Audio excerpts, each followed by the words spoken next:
Ал бармысыздар бауырлар, қалайсыздар? Есен аман шаршамай жүрмісіздер?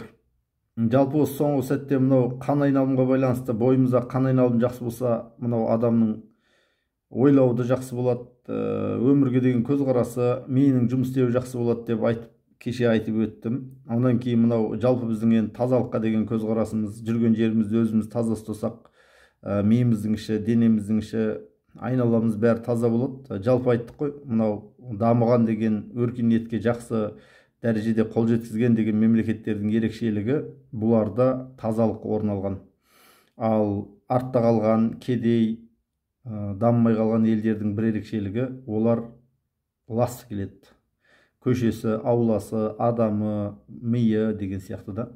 Енді оны анадан мынадан көрудің қажеті жоқ, ол өзіміздің кәдімгі менталитет. Мысалы, ең қарапайым нәрсе, мысалы мен президенттікке сайлауға түсетін болсам, бір үйдің ауласына, көп қабатты үйлердің ауласына сол жерге келем да, содан кейін сол жердегі тазалық, сол жердегі адамдардың өзін өзі ұстауы, тазалығы деген сияқты мәселелерге қарап, бұл халық неге лайық екенін өзің іштей түйсінесің.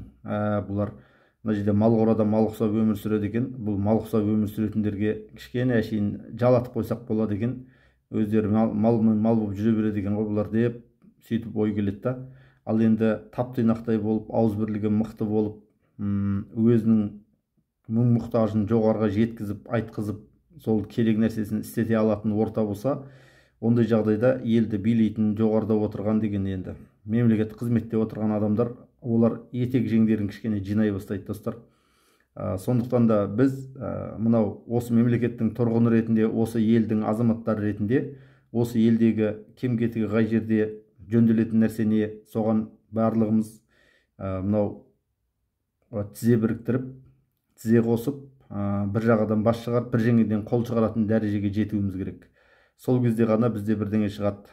Енді бір кісілер ойлайды, біз жалпы мынау діндарлықтан құтылсақ қана жақсы болады дейді. Біреулер ойлайды, атеистерден құтылсақ дейді. Жоқ, ондай емес. Қазақпын деген әрбір азамат, ол осы елде мұң-мұқтажы тыңдалып, ол азаматтың сөзін жерге қалдырмай, сол азаматтың қажеттілігі өтелуі қажет. Әлеуметтік жағынан, инфрақұрылымдық жағынан, үй, жай, тамақ, жұмыс, айлық, кредит, басқа деген нәрселер. Олардың қорғанысқа деген құқығы бар. Оларды қорғайтын полиция өкілдері, мынау қорғаныс министрлігінде жұмыс істейтіндер, немесе басқа ұлттық қауіпсіздік комитет деген сияқты. Олардың барлығының жұмысы негізі түбегейлі реформаланып, халықтың мұң-мұқтажын жақсартуға бағытталған дәрежеге көшу керек. Оны ешкім көшіріп әкеліп бермейді. Өйткені жоғарыдан болатын көптеген реформалар жағдайын қарайтын болсақ, сол біріне бірін не дейді, жаңағы қойды қасқырға бақтырып қойып, реформа жасау керек болса, сол министрліктің өзіне жасатып қоятын реформаны, ол өз қолыңды өзің кесе алмайсың дегендей айналып келіп, адам санын қысқартамыз, шығынды азайтамыз деп бір шетінен азайтқансып отырып, екі есе көбейтіп жібереді. Оны соңғы 10 жыл, 15 жылдың ішіндегі реформаның бәрінен көріп отырмыз. Яғни реформа халықтан жоғары қарай көтерілу керек. Бізде қазір жоғары жақта отырғандар өздері бір реформалар жасаймыз дейді да, жоғарыдан төмен қарай түсіргісі келеді реформаны.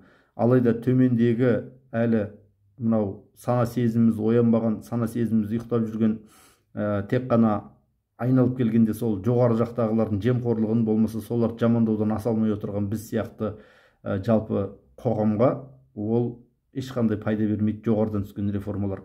Біз жоғарыға реформаны көтеруіміз керек. Біз талап етуіміз керек. Әрбір депутаттан, министрліктен, әкімдіктен, департаменттің бастығынан және басқа да тіпті президентке дейін да қандай реформалар жасалатын болса, ол біздің мынау Қазақстанның халқы үшін жасалуы керек. Сосын естеріңізде болса, мысалы, біз қазір көз алдымызда бізден жер астынан басқа да шығып жатқан байлықтар қаншама, ол байлықтың қайда кетіп жатқанын біз есебін білмейміз, және оны бізге есеп беріп жататын ешқандай тұшынып жатқан адам жоқ. Ал енді жыламаған балаға емшек қайда дегендей, оны халық болып, ел болып сұрап талап етпейтін болсақ, мен барып біреу төңкеріп таста, жаңағыда қиратып таста, жойып таста деп жатқан жоқпын. Мен мына халықтың байлығы қай жаққа кетіп жатыр, қай жақтан келіп жатыр, кімнің қолында жүр, сол нәрсені білуге, мен қайталап айтамын, білуге біздің құқымыз бар. Білім барлық нәрсені өзгертудің бастамасы болып табылады. міне осындай нәрселерден біз бастауымыз керек. Ол үшін қоғамдық консолидация дейді. Халық болып, ел болып бірігіп, бір-біріміздің мұң-мұқтажымызға құлақ аса білуіміз керек. Әр адамның ішінде жаңағы менсіген ой болады. Мен өзім артық білем, менікі дұрыс, менің діни наным сенімім дұрыс, болмаса мен атеистпін, мен білімім көп болған үшін атеист болдым деп қазір тиктокта басқа жерде бір-бірімізбен таласып жүрміз ғой. Егер біз жоғарғы реформалар шығарамыз десек, онда біз мынау таласып жүрген нәрселерді қойып, әркім өзінің ішіндегі мен дегенін ортақ біз деген, ел деген мүддеге қарай бұру керек. Оны істей алмасақ, біз барлығынан да айырыламыз.